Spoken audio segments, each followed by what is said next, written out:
Dubai, a desert emirate, being shaped to become the leisure capital of the oil-rich Gulf. We have the tallest building.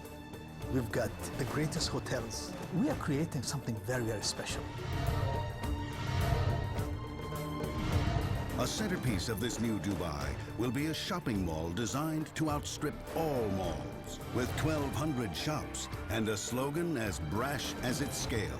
Everything you desire, completed to a next to impossible deadline. The biggest challenge that we had to face is time. People haven't done anything as this size this quickly before. Riding on its success, a multi-million-dollar price tag, and the reputation of Dubai.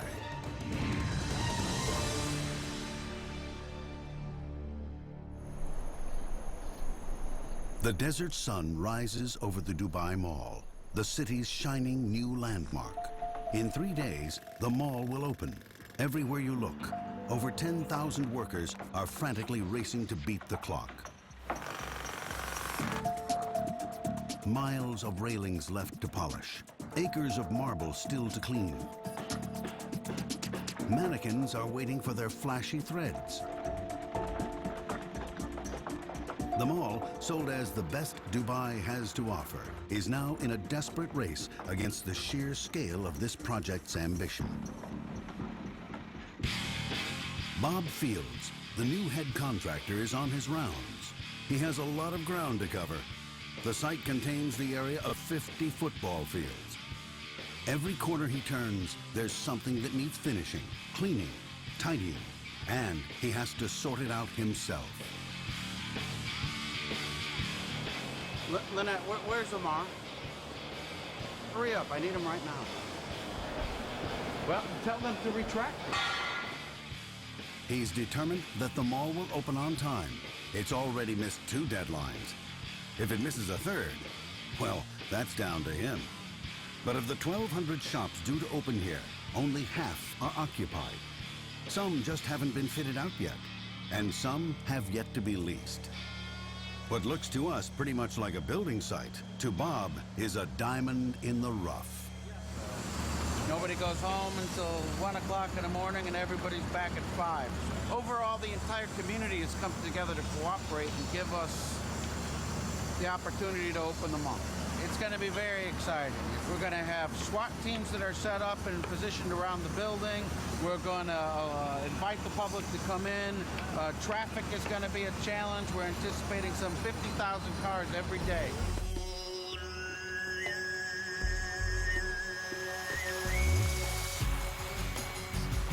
The thousands who thronged the mall when it eventually opened will never know the real story of those frantic final hours. They would have come to see a mall worthy of Dubai.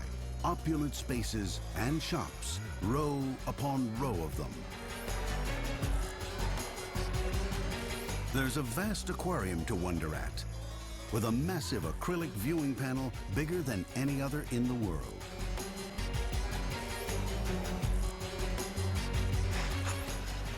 There's a full-size ice rink in a city where outside temperatures can top 40 degrees. The mall is so vast, it was assembled out of 37 conjoined buildings. It boasts an old-fashioned Arabian souk, a world record-beating aquarium, an ice rink, and an entertainment center complete with a roller coaster.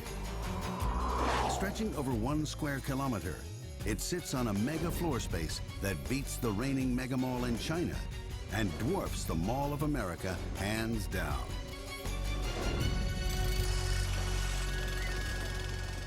Two years back, and a formerly empty stretch of sand is being turned into this retail palace. The project is badly behind schedule. Going by best laid plans, it should have opened by now. Angeline Chan, chief architect, is on one of her regular visits to the huge spaces that she's helping to create. Future ceiling heights for the tenants. Let's go see the precast panels. It's bigger than anything she's yet done. Probably the job of her career, with some touches she's particularly proud of. I think my personal favorite spaces in the whole mall are all the atrium spaces. The atrium spaces, the 3-story high corridors, even at this stage, when you walk around the mall, and finishes aren't even in yet, but you can feel the majestic spaces that surrounds you. I'm just left in complete awe. There's no time for her to relax and enjoy the view, though. Every time she comes here, there are technical challenges to be faced. The knottiest problem, to get column-free roofs over the vast atrium in place on time. So what's the contractor promising us now? You're probably looking at about February next year for this. The biggest challenge that we had to face is time. We're given the task of building this mall in 28 months. Months behind the original schedule. It's not just the open halls that are causing problems. The whole design is throwing up challenges for the architect. The complex has been designed as 37 separate buildings. Local codes say all structures must hold up against earthquakes up to 5.5 on the Richter scale. So each building is reinforced by sheer walls that withstand lateral force. A side-to-side motion won't bring it down. A 100-millimeter gap between each building not only allows for expansion in the desert heat, but if one should fall in an earthquake, it won't bring down any others with it. While Dubai does not stand in a high-risk area for earthquakes, the disaster in Bam in nearby Iran was felt even here. In 2003, that devastating quake left 43,000 dead, 30,000 injured. Many perished as buildings collapsed. In Dubai, no one is taking any chances. More than anyone outside the royal family, one man is responsible for the shape of modern Dubai. The Director General of the Department of Economic Development, Mohammed bin Ali Alabar, known universally as the Chairman. Everyone on the Dubai Mall project answers to him. So you can give me a discount. Our rates compared to them is very reasonable. We will work together. I appreciate it. I will do all your rates I need open your book. help. Open book. I'll do open book with you. Fair? Fair. Open. But the chairman is nothing if not a hands-on boss. It means he comes up with changes to the design. Today, he's not too pleased with the fountains he's paying top dollar for. Last week we had to kind of decide that, you know, we are taking some walls out, some water feature that, in my views and my management view, that was obstructing fountain views. We're putting beautiful restaurants overlooking this $100 million fountain. Can you please take the wall down and let them see the fountain? Simple. The first reaction is, it's very, very painful. And there's always a deadline to chase, So it's never an easy task. I like to get involved in sometimes in some of the design element, which maybe I'm a little too involved, to be honest with you. Well, his involvement here is one that will reshape Dubai. Next to the mega mall, he's also set his architects challenges that include the world's tallest skyscraper. We are creating something very, very special in this area. We have the tallest building.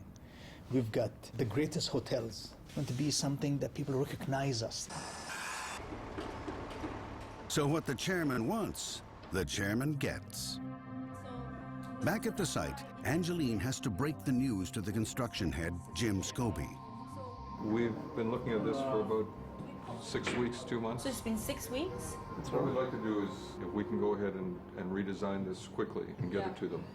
Okay. So the next time we meet Sistra... For a minute there, it sounded like a plan. Oh, really? But there's a catch. Okay. Whatever we design, and we're probably coming up with 3 alternatives, has to be presented to the chairman and all that. Angeline tries to make light of it. No, just do it in between the piers or something. She always finds a way to make the changes the chairman asks for. So it might be some sort of lightweight canopy structure. And you just hang around here, you sip coffee, you listen to the water, this nice sound, and then birds chirping. Today is a good day. Everyone politely goes along. Pretty much on the impossible task. People haven't done anything as this size this quickly before. And if this wasn't enough, there's a sandstorm approaching.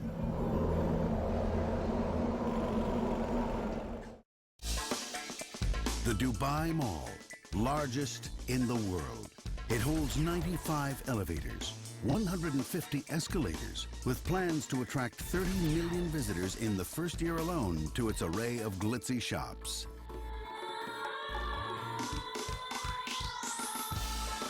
At its center is the aquarium with 400 sharks. In total, more than 33,000 marine creatures can be viewed through a panel so large, it's in the Guinness Book of World Records. The chairman made sure of that. The size is, it's important, but it doesn't really shake me. But yes, I want to know how big it is, what's in there, how many species. So you see, we've got 33,000 species in this thing. We've got 400 sharks. Say, okay, now we're talking, The task of constructing this monster mall has been an epic. It's still nowhere close to opening day.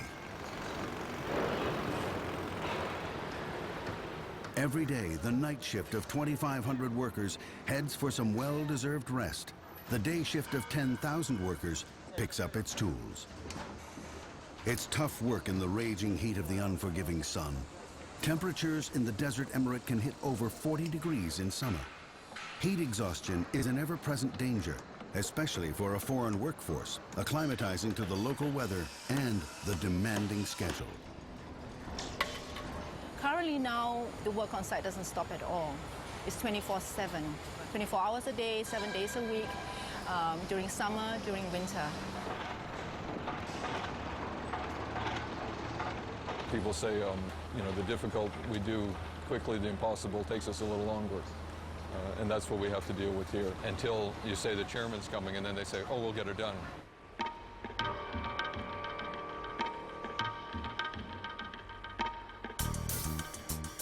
The chairman, Mohammed bin Ali Alabar, is responsible for some of the shiniest new buildings in Dubai. And today, he's coming to the mall for a viewing. He likes to be hands-on. Well, then please, again, I need someone to trim these palm trees around the square. Still, dead leaves are hanging. Yeah? Okay. And I'm very bad. I pick bad things easily with my eyes. On another trip, he noticed the colored panels on the facade of the gold souk were not to his liking. I think it was maybe a little too dark.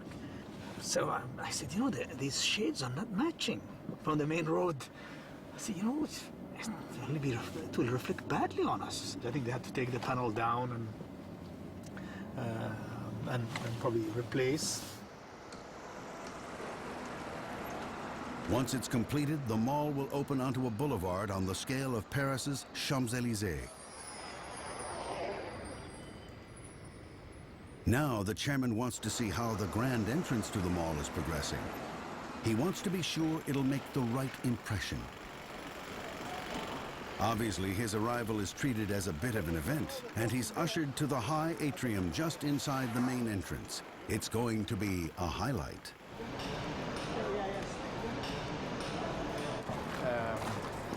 I believe them about the maintenance issues and all the rest, but when we check in the ceramic, they're going to be very, very nice. He listens knowledgeably to the explanations of the decisions being made. The boss tries his best to be enthusiastic. Then he zeroes in on the details. All your columns are finished one color, huh? Cladding, one yeah. cladding.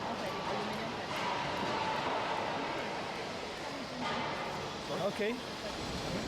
Thankfully, he doesn't notice anything he absolutely has to change. I think a little bigger would have been also okay. Building 11, 12, we are at building 10, building 15, 23, 26. This is just amazing.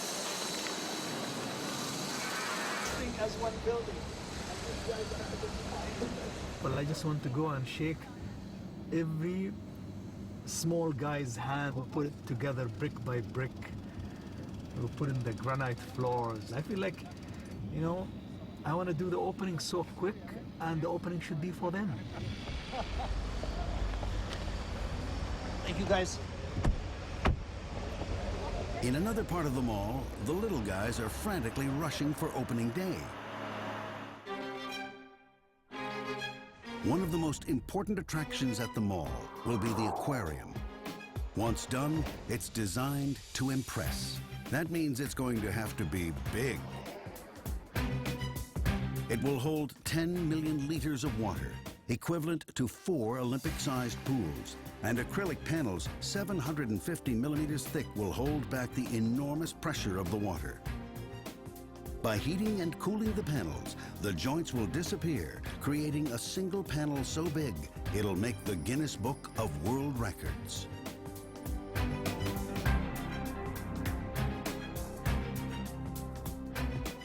The centerpiece of the aquarium will be a transparent tunnel 48 meters long.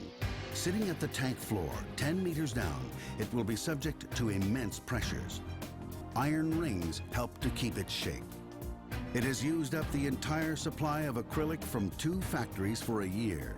It's had to be precision manufactured in 4 massive pieces. And each giant piece weighs 32 tons and is extremely fragile. So moving them requires care. A single wooden rolling jack is called in. The plan is to hoist the tunnel in, roll it along, and place it in position. Sounds deceptively simple. The aquarium is the one that we're all nervous about. If something goes wrong, the lead time to fix it means going back to the manufacturers. They're in different countries and they're many months away from reproducing and reissuing. See the play gap inside in the wheel. It's all done under the watchful eye of manager Peter Knapp. It's the first time anyone here has attempted anything like this. Everything is done in slow motion. Even with something as large as this, there's little margin for error. The skilled workers build up the supports to level the jack before it inches up to take the weight of the tunnel. The tunnel lifts into the air all right, but soon the crew spots something. The tunnel is distorting under its own weight. The pressure has forced the sides to curve inward. If they set it down now, it will shatter. My worst nightmare is if it were to fall and it breaks. They're built in the States. They have a fabrication time of a number of months. It takes a number of weeks to get here. Because we have to bring the tunnel back in, there are things outside that cannot be done until the tunnel section is here. So the entire project, or part of the entire project, is going to be delayed for half a year to a year. Dubai's not shy about flaunting its extravagant projects, such as the world's biggest man-made island, the Palm Development, home to many of the world's rich and famous, and some of the highest property prices. Oil money has been pumped into the famous Burj Hotel. Now the mega mall is rushing to join a Dubai being rebuilt for a day when the oil money runs out. And as always, no innovative job is without risk of delay, even if it's from a simple sandstorm, which cuts down work to the bare minimum.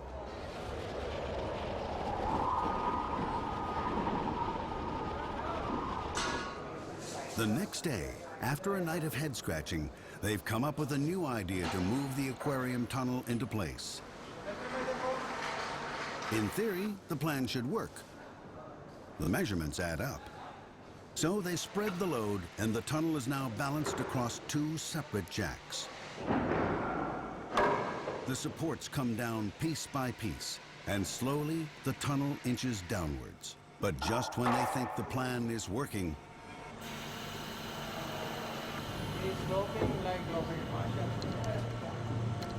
the crew notice that the jacks are out of sync, and their load is coming down at an angle.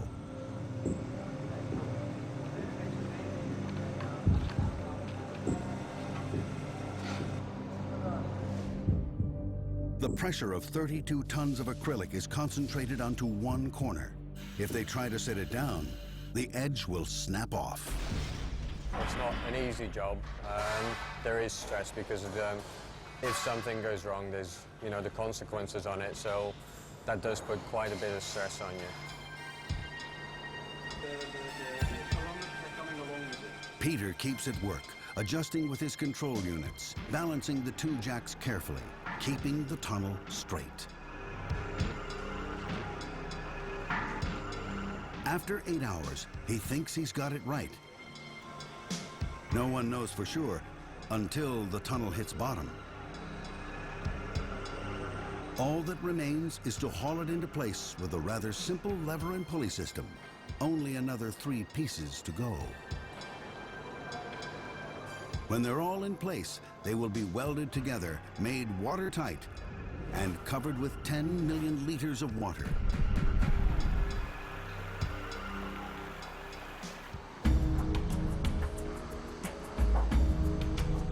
While the aquarium is taking shape, architect Angeline is focusing on another of the chairman's ideas, an Olympic-sized ice rink. Layers of concrete are going down and being smoothed off. Even at this level, below the surface, bumps will mean uneven ice. Angeline has come back to talk the roof through. The rink can accommodate 400 skaters at a time. So the roof is going to be massive, and they plan to use natural light, creating a Swiss cheese structure with the desert sun beating down through 60 skylights onto the ice below. About the impact of the sun, the studies will be coming back in a couple of weeks' time. I think the worst case scenario is that we may have to introduce film to just take maybe 5–10% of the direct sunlight off. The sheer heat could be a problem for the ice.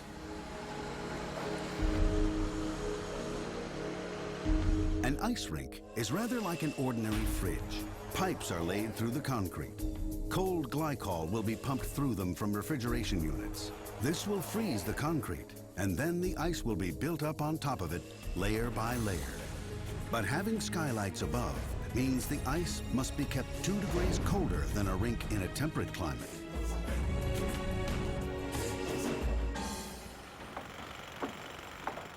Everything on this site is geared to breaking records. You need cranes to shift all this big stuff around. In fact, there's been so much construction in Dubai that it's said that up to 1/4 of all the world's stock of cranes can be found here. The biggest at the site is the Demag 2800. There are just 50 of these 600-ton monsters in the world, and they're only called in for jobs that no other crane can take on. Somebody hurry, they want to need job hurry, but the machine cannot move like this. Patient we need first this heavy crane. George and his Demag have been called in today to start lifting the pieces for the roof of the entertainment complex. Each load has to be lifted one by one.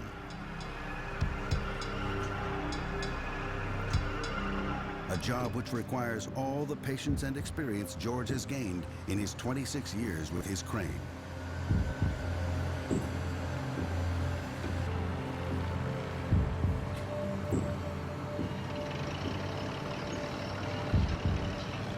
Some people are angry, some people shouting. That time we want to keep silent like that.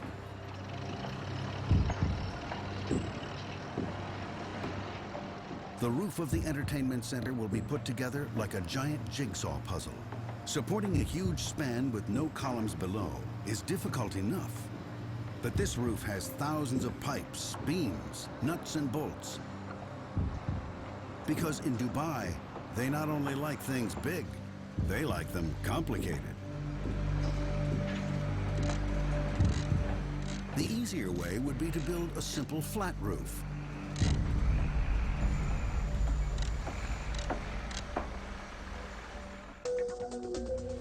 But this will have an undulating design, which means that not only do the trusses and joints have to be rock solid, but they're amazingly complex. Each piece has to be designed and manufactured individually. Of course, the design was a special request from the chairman. I think you should have a little bit of taste, so now we want to do something better, we want to do something creative. And the entertainment roof is just one of 69 roofs that will come down over the mall. It was one of the most complex roof structures that we've ever done, with the many skylights that we've designed, each different from the other. We were setting ourselves this huge task. One factory in Dubai has upped the number of machines, ramped up its manpower, and has been working round the clock for the last 4 months to get the roof parts made. Once the intricate computer designs arrive, the work begins. It requires a surprisingly fine touch. The hand of the operator guides the computer designs. Every hole, every cut, every weld has to be millimeter exact. Any mistake, and the pieces won't connect on site, and the roof can't go up. By now, the factory should have delivered all 14 support pairs. But the schedule was over-optimistic, and only 5 have actually been delivered.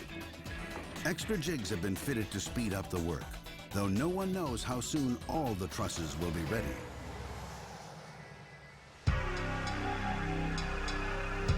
Back on site, the trusses are delivered, and despite all the efforts of the engineers, they are proving hard to fit. The structural engineer that designed it is saying it has to be dead on, we can't move anything. And the construction engineer is shrugging his shoulders at me saying, I can't build it. Many months after Dubai promised the world its largest mall, the roof has yet to come down.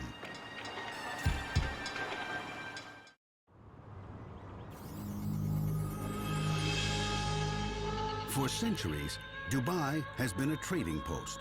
The Arabs have long been seafarers, and Dubai was a prime stopping-off port on the route from India.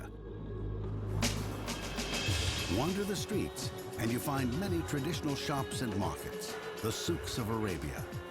One of the most famous of these is the gold souk, where locals and foreigners alike go to buy, what else? Gold. Browse the stalls here, and you might even find a bargain.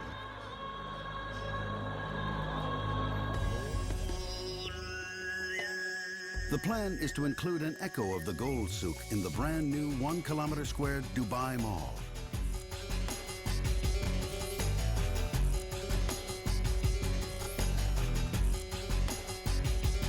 The souk is intended to be a jewel in the mall's crown, and no expenses have been spared to give it a touch of Dubai, right down to the temptations on display.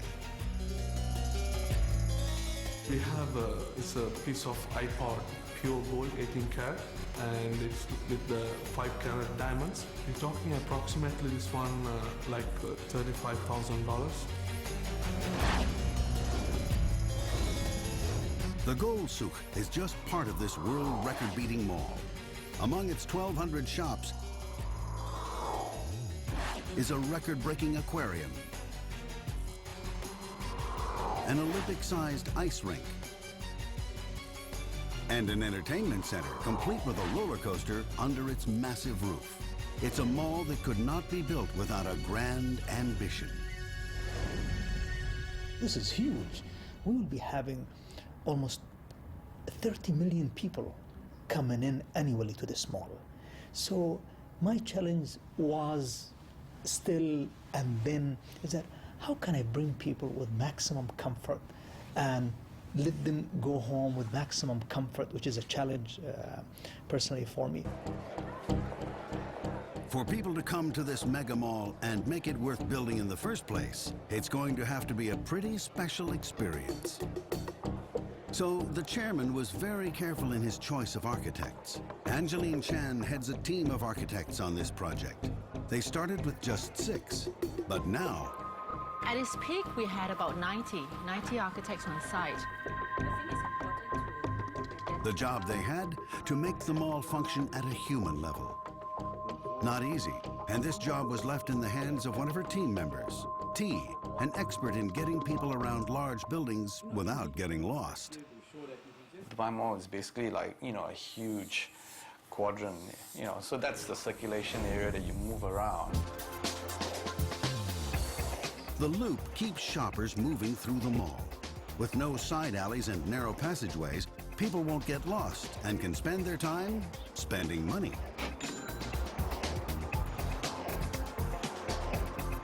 And all shops get prime locations, meaning rents can be high.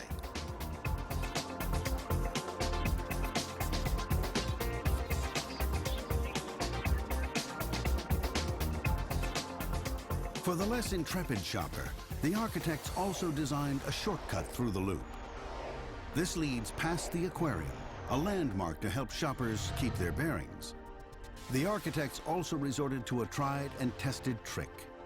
Big spaces like anchor tenants, we try and put it at, you know, like between the extremities of the shopping mall so that whatever shops in between will benefit from the traffic traveling between these two malls. Simple signposting is enough to guide the shoppers from one atrium to another, and there's always something to look at. At off-peak times, these huge spaces could seem very empty, so every atrium is filled with things to look at to keep the mall feeling busy. To tempt people to stick around, the prime way of doing this is strategic positioning of food and beverages, places to eat and drink for you and me. You try and put them where you can have like nice views or where you can actually spill out into the open areas.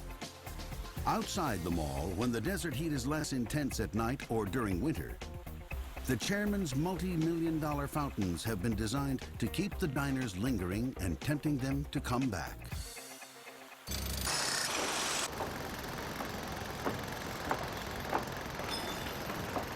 During construction, the team of architects set its shoulder to the wheel, but even they couldn't keep the project from missing its deadline.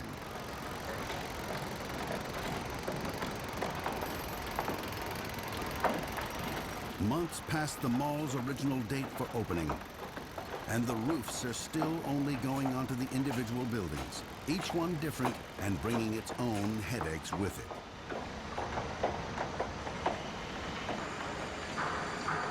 The aquarium's viewing panels have been boarded up and sealed. Inside, chemical bonding with regulated heating and then cooling of the acrylic causes the joints to fade away. And the aquarium tunnel, too, is finally in place.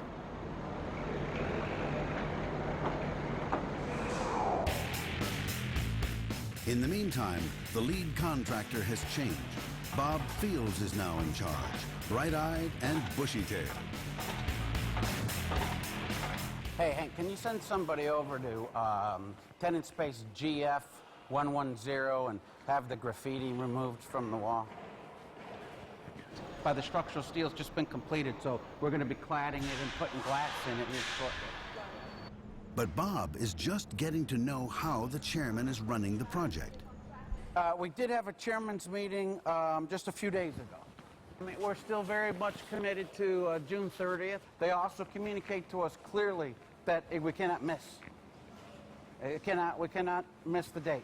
So I want to make sure that we get it done. And I mean, I'm not going to get it done. All these guys are going to get it done. But I just want to make sure that they're all challenging themselves accordingly. But soon enough, he misses this deadline, too. He's encountering problems. The trusses for the roof of the entertainment area have still been arriving late and imperfect. Now, these things are actually assembled in the shop, fully built, and then taken apart and brought out here. But between taking them apart and shipping them and everything else, we end up with some very minor deficiencies. We're talking, yesterday we were talking 3 millimeters, 5 millimeters, 8 millimeters, between the way that the pieces are lining up. And the structural engineer that designed it is saying it has to be dead on, we can't move anything. And the construction engineer is shrugging his shoulders at me saying, I can't build it. So I think we found a compromise. And I think it's going to work. Bob's found his chief task is damage control.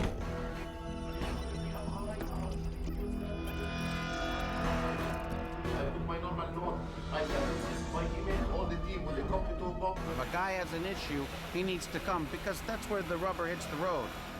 And that can mean banging heads together. You You guys are all grown-up professionals. You know exactly what we're talking about here. All this little conversation is for the third time. Through threats and persuasion, the mall slowly gets completed. Bob's team has come up with ingenious ways to meet the deadline. They have set up a workshop within the site to make the fiberglass facade that'll cover the mall. So supplies are always at hand. But even as the finishing comes up, new complications set in. Everybody has to be very careful while moving it. We don't need any damage to this, because once you damage it, means that we're gonna rip down. You hear this? You hear what he's just saying? A lot of times a guy will come into a meeting and he'll represent that everything's a problem. All the floors can't go in. All the ceilings can't go in. By the time you settle him down and nail him down, you find out there's 2 or 3 issues. The goal that I set for finishing in June is absolutely obtainable, and we will obtain it. And an optimist is the difference between an optimist and a pacifist, or somebody that's negative, is going to be whether they understand what the work is. So after months and months of war rooms, the facade goes up, the roofs come down, the mall slowly gets ready. There's 170 escalators in the building. For the 30 million expected to descend on its stores in the first year alone, acres of marble and glass begin to dress the bare concrete. The souk is given its expensive finishing touches.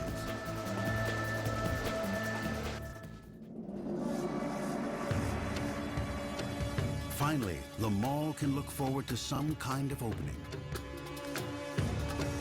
It's been an epic struggle, but with one last effort, the biggest mall in the world should be able to fling open its doors in just 3 days. You know, the world's watching and they're having that expectation and they're coming to visit the mall. Our challenge will be is that opening the mall, welcoming people, serving them, cleaning the mall, maintaining the mall, looking after the retailers, looking at safety, looking at security. You know, I worry all the time. And maybe worrying all the time, well, that's why I don't gain weight. I worry all the time.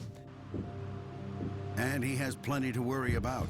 With the press invited to an opening just 3 days away, few, if any, of the shops seem fit to open to the public, and 600, half, are expected to. Even the gold souk, the mall's pride and joy, seems a long way from being ready.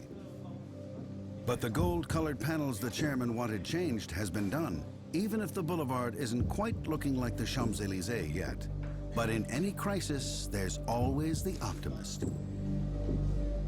There should be a truck coming in to clean the drive one last time. The water features, of course, working.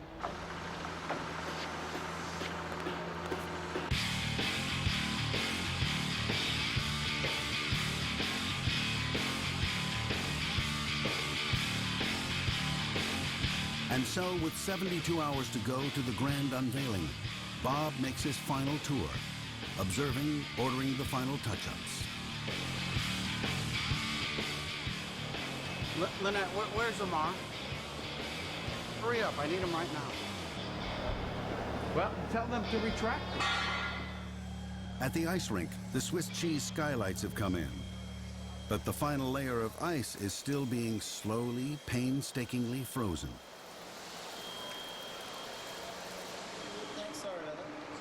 Thankfully, the aquarium is ready, and it's feeding time for the 32 sand tiger sharks.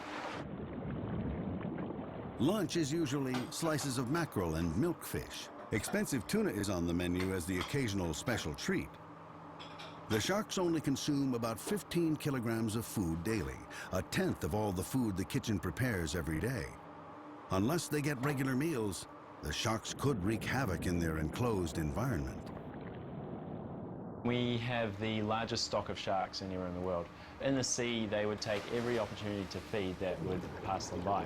With a routine like feeding at the same time each day, having a food type that's specific to them, and also definitely our behaviours can condition the sharks to realise that food will come every single day. Every shark, every ray has been implanted with microchips. And they're all monitored here for their growth from the time they arrive at the tank, their health, their fertility. They need to be monitored if they are pregnant. But one thing Paul need not worry about is the sharks snacking between meals. They would much prefer to wait for the divers to deliver food than to invest energy in hunting. So it eventually, within a month, it starts to settle down and the sharks really pay no attention to the fish that are swimming past them. But the fish need more than just feeding. Every day, the 10 million liters of water in the tank circulate through a set of filters for cleaning. The temperature is kept just right at 24 degrees Celsius to keep the fish happy. 40,000 liters of seawater make its way to the mall. It's a journey the trucks will be making every day for years to come. Each month, slightly more than 10% of the total water in the giant aquarium. And these truckloads are there simply to top up the natural daily losses from filtration and evaporation. Though it doesn't go straight in with the fish, Gulf water is salty. It has to be diluted, then cleaned and filtered. Okay, so the area that we're in now is the life support system for the main tank of the aquarium. So this is the heart of the aquarium where all the water is processed, cleaned, conditioned before reintroduction back with the animals. The system monitors the oxygen content of the water. Its acidity, the air and water pumps, the filters, everything is automated. And there are fail-safes built in. Nothing is left to chance when it comes to the fish's welfare.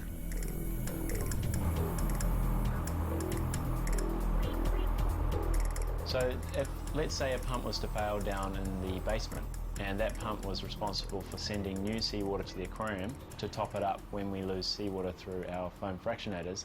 Now, if that pump fails, then it will send me a SMS alert in case I'm outside my office, and it'll also send an alert to this office. With everything running smoothly, the aquarium looks set to be the highlight of the mall opening. When you go and you look at it, it really touches my heart. And then straight away I say, oh my God, how can I see the kids? I want to see the kids running around this thing. And against the odds, the ice rink has come together. The ice has formed, so much so they can even get the Zamboni out and smoothing off the surface, ready for the first skaters.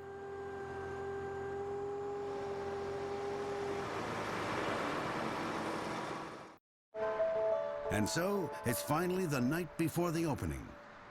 12 hours and still a million things to do. One more night passes in Dubai, the city on the Gulf that never sleeps. Then the day itself dawns, the day of the opening.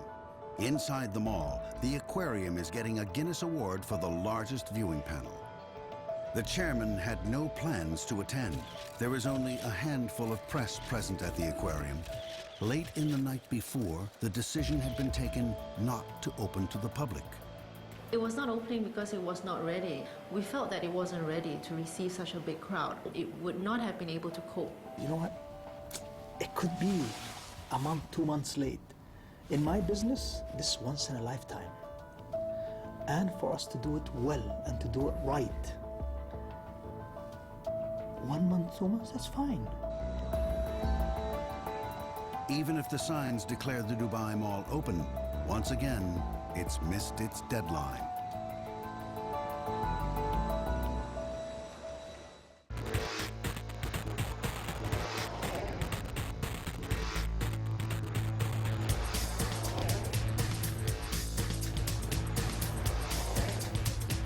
Six months after the abortive opening of the Dubai Mall, the biggest in the world, and a steady flow of traffic shows that it has officially opened to the public. Thousands every day.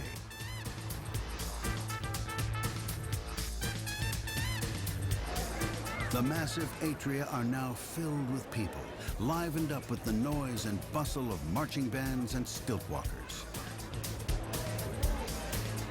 The ice rink, so lonely and deserted when we last saw it, is now overflowing with skaters. And around the rink, plenty more who don't yet trust themselves to strap on skates in this desert land.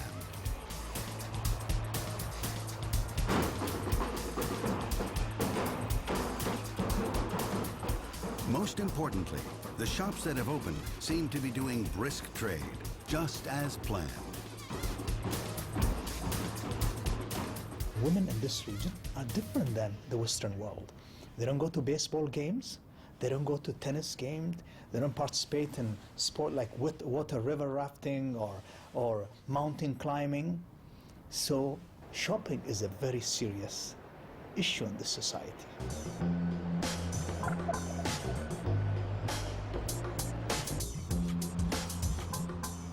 The undulating roof has finally been fitted onto the entertainment center with all its joints and trusses.